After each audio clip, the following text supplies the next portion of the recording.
দেখো বন্ধুরা, আজকে আমি তোমাদের দেখাবো যে প্রকৃতি কত সুন্দর, যেটা আমরা শহরে থেকে পাই না। আমি কলকাতার মানুষ, আমি কলকাতাতেই জন্ম এবং কলকাতাতে থেকেই আমার সব কিছু। আমি থাকি হুগলি জেলা উত্তরপাড়ায়। তো সেখানে তো সব সময় গাড়ি ঘোড়া চেঁচামেচি, অনুষ্ঠান, এই মাইক বাজছে, ডিজে বাজছে, এই সমস্ত চলেই আসছে। কিন্তু এই যে প্রকৃতির দৃশ্য, এই যে এত সুন্দর, এখানে আজকে বকের মেলা বসেছে, সাদা বকের মেলা।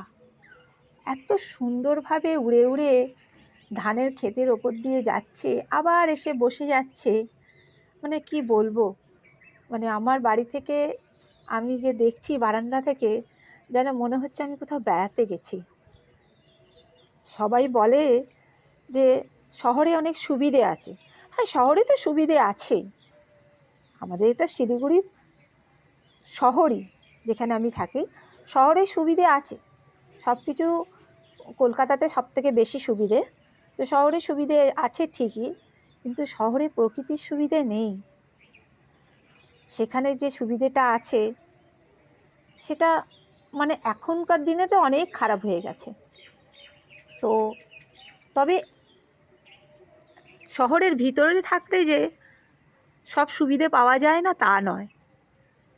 এখন তো সব কিছুতে সুবিধে হয়ে গেছে। প্রত্যেকটা বাড়িতে 4 চাকা, টু হুইলার, সাইকেল আছেই।